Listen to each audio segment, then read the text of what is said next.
कल बजट पेश होने वाला है और आम बजट से लोगों को कई उम्मीदें हैं। केंद्रीय बजट में रोजगार, इनकम टैक्स में छूट, पेट्रोल डीजल पर टैक्स कम करने और महंगाई पर लगाम लगाने की उम्मीद है। हमारे संवाददाता अमन पांडे ने आम लोगों से बजट को लेकर बातचीत की। क्या कुछ कहा उन्होंने, चलिए सुनाते हैं। बजट से बहुत उम्मीद है क्योंकि हमारा हिंदुस्तान आज अर्थव्यवस्था के उस पायदान पर पहुंच चुका है जहां पे हमने कभी कल्पना भी नहीं की थी। आज हम विश्व की तीसरी अर्थव्यवस्था के रास्ते पर हैं और उम्मीद है जिस तरीके से हमारे प्रधानमंत्री मोदी जी कह रहे हैं कि आने वाले समय में हम वर्ल्ड की तीसरी अर्थव्यवस्था बनेंगे। क्योंकि रेलवे से भी बहुत बड़ा व्यापार चलता है, दूसरा व्यापार बिजनेस सेक्टर की उनको थोड़ा इजी हो चीज़ें, और तीसरा आम आदमी के ऊपर जो कर्जा, ठीक है सरकार कर्जे बांट रही है पर ऐसा ना हो कि सिर्फ कर्ज तले ही दब कर रह जाए आम आदमी, सिर्फ उन्हीं को चुकाने में ही पूरी लाइफ खत्म हो जाए। थोड़ा टैक्स पे भी थोड़ा रियायत और देनी चाहिए कि हाँ एकदम सिर्फ अपने खजाने मत भरते रहे, लोगों को भी रियायत मिले। हमेशा की तरह, हर साल की तरह इस बार भी युवा बहुत आशान्वित है कि बजट बहुत ही लोक लुभावन होना चाहिए युवाओं के लिए। खास करके हमारा देश जैसे कि युवा है, अभी बहुत अधिक मात्रा में जनसंख्या जो हमारे देश की है वो युवा अवस्था में है।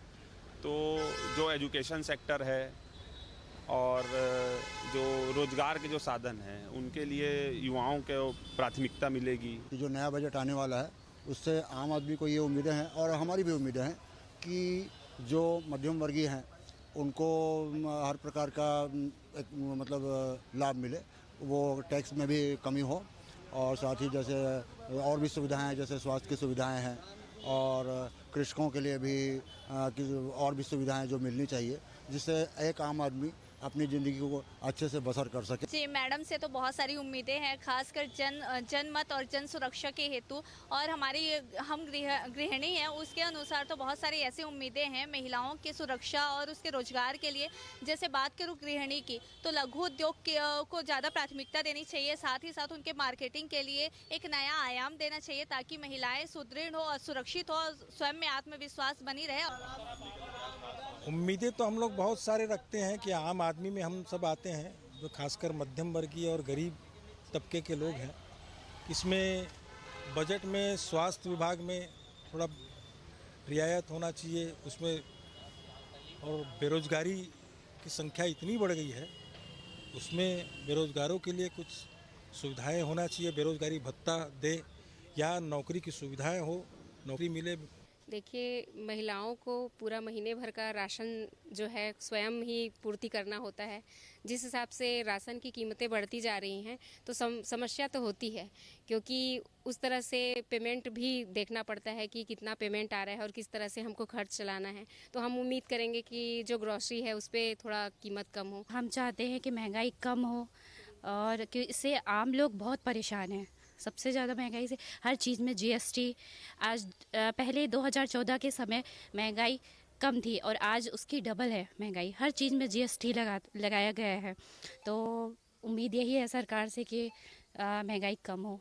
जैसे कि बहुत सारे युवाओं का तो बहुत सारे उम्मीदें हैं इस बार के बजट को लेके।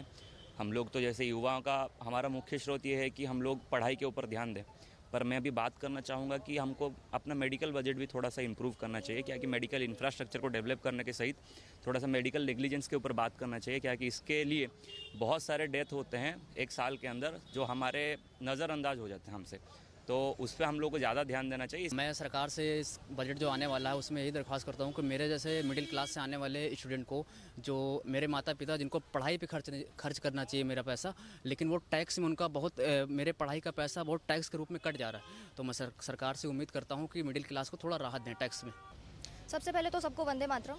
अभी जो केंद्रीय बजट आने वाला है इससे बीइंग अ स्टूडेंट मैं ये उम्मीद कर सकती हूँ कि बजट का सही दिशा में एक उन्नति के लिए और राष्ट्र सशक्तिकरण के लिए एक ऐसा उपयोग किया जाए जिसमें हमारा जो एजुकेशन सिस्टम है, जो वुमेन एम्पावरमेंट है और वुमेन सेफ्टी है, इन सब पे स्पेशल फोकस डाला जाए।